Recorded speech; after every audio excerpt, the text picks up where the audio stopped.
Hey there, kiddos. This is Mr. Brown. Just wanted to kind of give you some updates as to what's coming up next week, the week of April the 13th. Couple things to just address with you. First and foremost, there was a message that was sent out.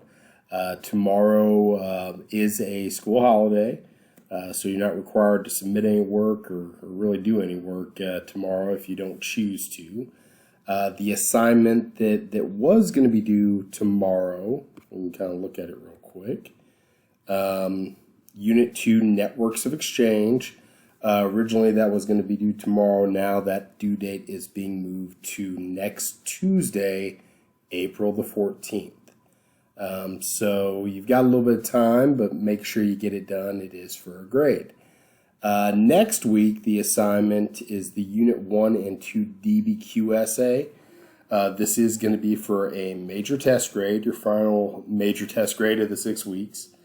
That is going to be due next Friday, April the 17th. More on that here in a minute. Couple real basic things, if my internet would cooperate with me, which I don't know about you guys, but internet's been pretty spotty lately. There we go. First and foremost, just want to go over a message from our administration at CTHS. Students, you must log into your school email account and start working on your assignments for all of your teachers and turn in your work. You will not receive credit, and if you are a senior, you will not graduate. The end of the 5th 6 weeks is next Friday, April the 17th. Just kind of break it down. The first couple weeks of this distance learning was more about getting everybody used to the process. At this point, we're deep into it, and you need to be doing your assignments. And I will tell you, from my point of view, the things that I'm sending you, especially for an AP class, are pretty darn easy. You're watching some videos, you're taking some notes. On the Unit 2 assignment, you had a small bit of document analysis, but that's pretty much it. So make sure that you're doing your work. This stuff is for a grade. And frankly, because of the just unusual, weird situation that we're all going through right now, we're not going to have that many grades this 6 weeks. So make sure everything that needs to get done gets done. That also includes the stuff from before spring break. Before spring break, we had 3 grades. We had the DBQSA over the railroads and imperialism. That was a test grade. We had the World War I document analysis, where you read the primary source docs and just answered some questions to the best of your ability. We also had the World War I SAQ. I know some of you guys that had missed those or hadn't turned them in or whatever have contacted me. And I told you, at the beginning of this whole thing, just not to worry about it for the time being. Well, now we're getting towards the end of the 6 weeks. You do need to get that stuff done. Let me show you where that is located real quick, and then we'll get on to next week's assignment. From the home page, if you go to Files, you're going to go down to Distance Learning. All of your assignments that we're going to be doing, really moving forward, in all likelihood, are going to be in this location. So you go Distance Learning, and you will see Makeup Work.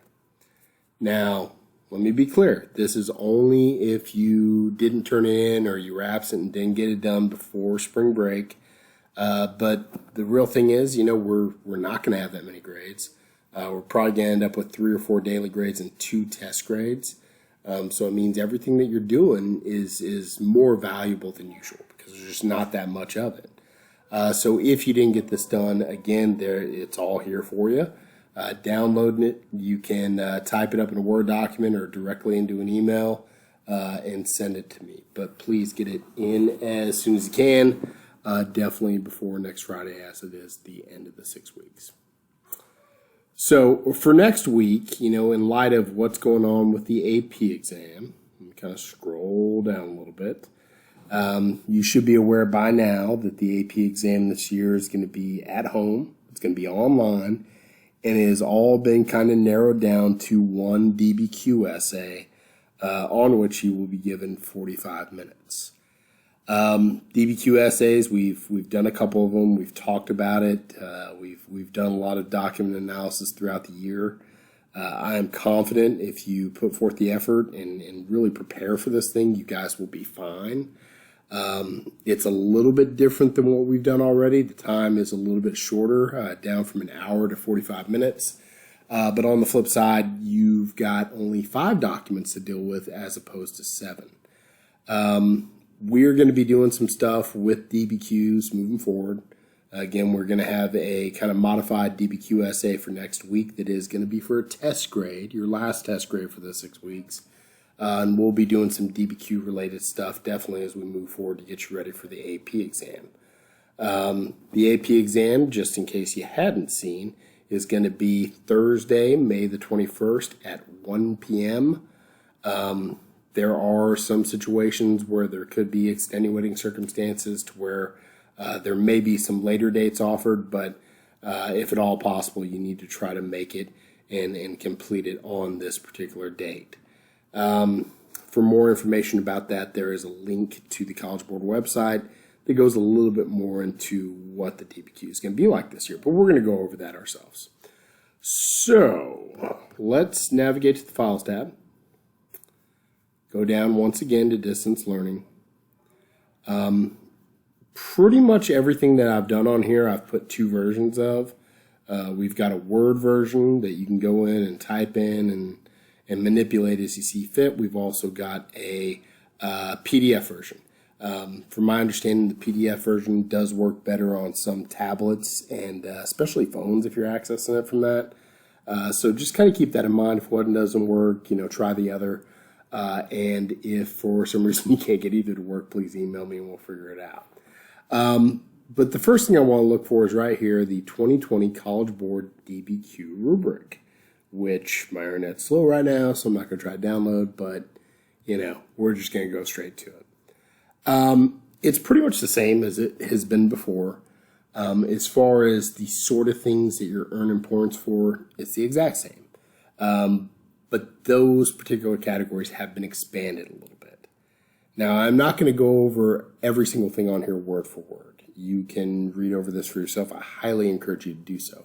But I do want to hit the high points, and I do want to just very briefly discuss some of the things that are very similar to what we've done in the past and things that I think that you should have a pretty easy time adapting to. So first 2 categories are the exact same. You've got your thesis statement, your central claim, you've got contextualization. First, kind of out of order, let's talk with context. I think it works best if you start off by kind of painting a picture of what the world's like in this particular time period, in this particular place, kind of leading into your thesis statement. This is your introduction.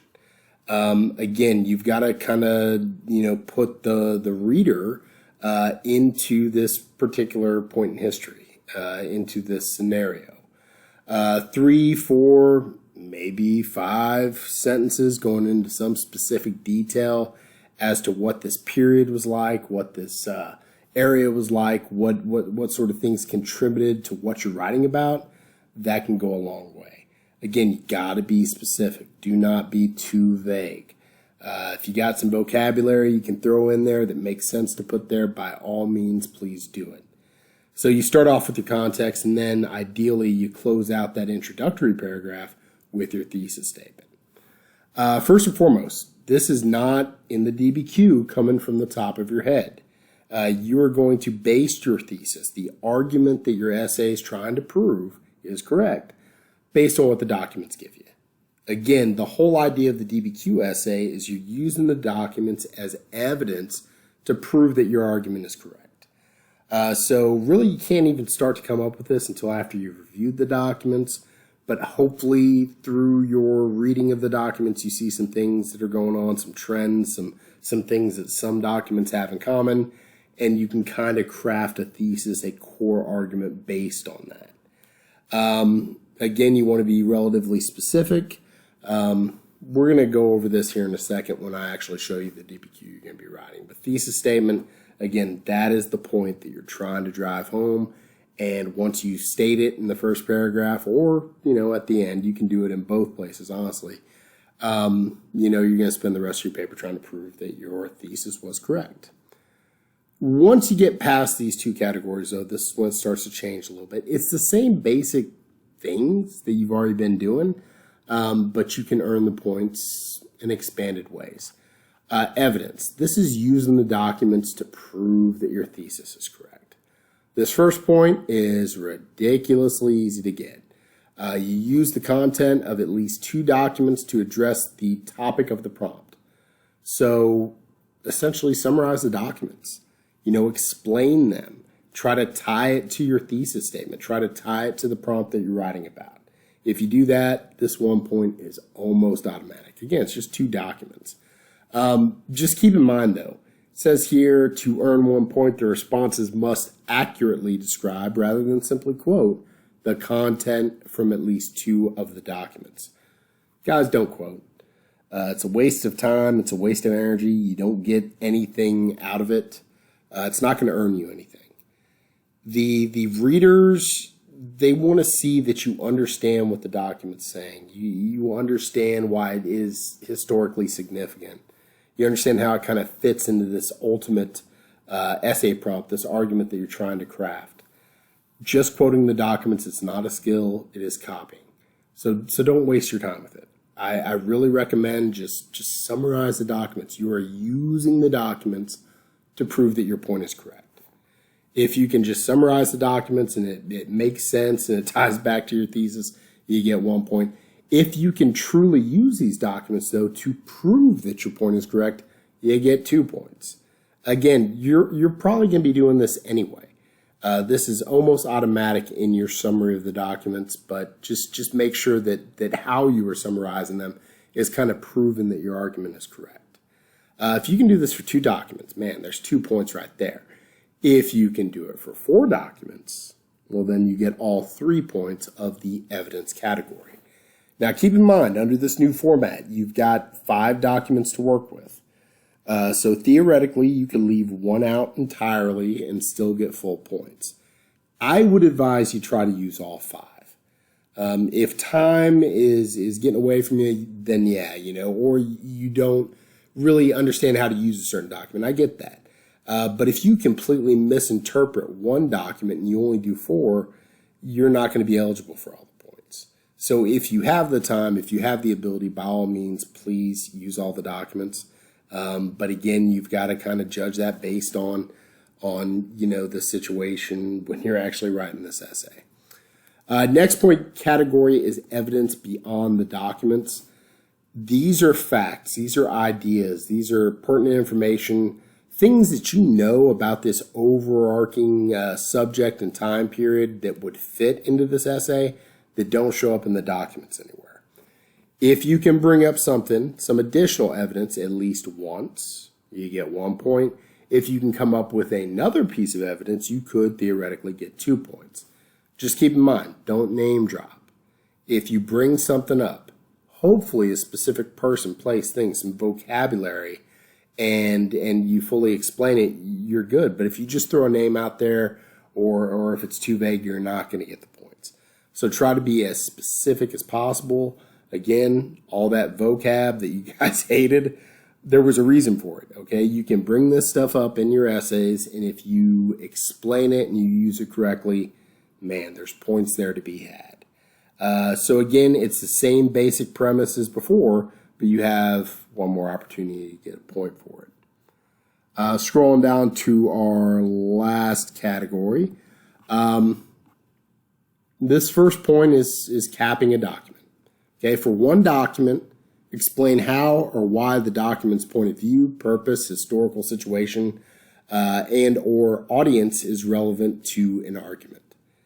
You take a document, and basically you're just identifying and explaining how some of those things may shape, may alter, may influence what the document actually says. Point of view, who's saying this? Okay, this is not first person, third person, that's English class. Here you're looking at who this person is, where they come from, what they believe, and how who that person is may kind of shape what they're saying or what they're not saying. The purpose, why are they writing it? What are they trying to achieve? What are their ulterior motives, Those are the sort of things that you need to bring up. Historical situation is just a nice way of saying context. What's going on when this document was being written, being created? What's the historical backdrop and how might that impact what's being said? And also audience. Based on who you're gearing a certain document towards, may kind of change how you present information. Again, a lot of this is your opinion. Just make sure you identify and explain why these things are significant. Hey, the context of the document is this. This is how it shapes the document. This is how it influences what's being said. Again, 2-3 sentences. Again, it's your opinion. They want to see that you're drawing conclusions. Now, under the old format, you could only get really 1 point for this. You had to do it 3 times, though. Here, you only got to do it 1 time. That's pretty awesome. If you do it a second time for a second document, it does need to be on a separate document, a separate document, excuse me, you can get an extra point. So again, it's a skill that you already know how to do, that you can do. It's just been expanded a bit in this new rubric. The last point is it's still the unicorn. It's that mythical point that is rarely awarded. The key thing here is complex understanding. You've got to show that you truly understand this topic, that you know your stuff. You got to put more than enough detail and extra evidence in there. You've truly got to go above and beyond.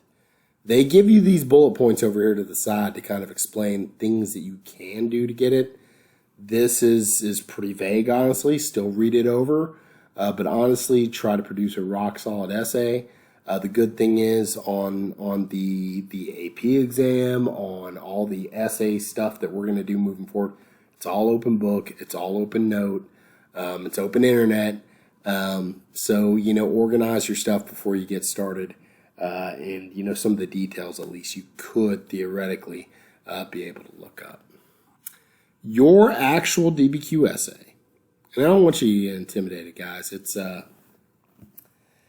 not that bad. It's 5 documents. Plus, as you know, this 6 weeks, potentially the rest of the semester is pass-fail. And honestly, as long as I see a good effort, you're going to pass. Do the best you can. If you do that, I think you're going to be in good shape. This is about, practicing, continuing to hone your writing abilities, and also, practicing some time management. So your DBQ is right here. Again, it's the same file, distance learning. You've got the Unit 1 DBQ 2020 version. It's in Word and PDF. So choose the one that works for you the best. Again, let's go ahead and pull this up real quick. Here as your topic. Again, 45 minutes. Let's talk about that real quick. Previously, you were supposed to get an hour for a DBQ. Now they're saying 45 minutes because it's less documents. I'm not going to time this. You do what you need to do time-wise, but I would highly encourage you, try to do it in 45 minutes. I would say at the most an hour. Again, you really need to be pressuring yourself. You really need to be trying to adhere to those time limits, if at all possible. In the future, because we are going to do more of these leading up to the actual AP exam, yeah, we are going to time them. But for this first one, I really just want you focusing on technique. I don't want you to stress out too much. You got kind of a reminder of the rubric criteria at the beginning, and then you have your writing prompt. Using the documents and your knowledge of world history, evaluate the extent to which women exercise power and influence within various societies in Afro-Eurasia during the period of 1200 to 1450. Now, as always, anytime you see a writing prompt in AP, really any class, it's going to look confusing at first. But if you start to break it down, it's usually not that bad. You can print this up, you can do it on the computer, it's whatever. But, I always like to underline or highlight the dates I like to underline or highlight the geographic area. That way I can kind of set my mind right as to, areas I need to focus on, time periods I need to focus on. And then I look at the actual meat of it, evaluate the extent to which women exercise power and influence within various societies. So in these documents, you're going to see different situations of women maybe being powerful, maybe being influential, maybe not. A lot of it is based on your interpretation. But based on what you read, you will take from that the material you need to form an argument, to form your thesis on. For me, keep it relatively simple, but be somewhat detailed, and make sure that you're catering to the prompt. Don't just copy the prompt for your thesis, but it's not bad to say, during the period of 1200 to 1450 in Afro-Eurasia, women exercise power and influence greatly or not much at all, such as, doing this, this, and this. Again, that's a pretty solid, basic, but solid structure for your thesis statement. My advice, with this time limit, you got 45 minutes. Like I said, try to adhere to that. Spend the first 10 minutes just reading the documents and planning. Just like we did in class, read the documents. I would recommend, maybe writing a little note for each document. Hey, in this particular document, how are women exerting power and influence?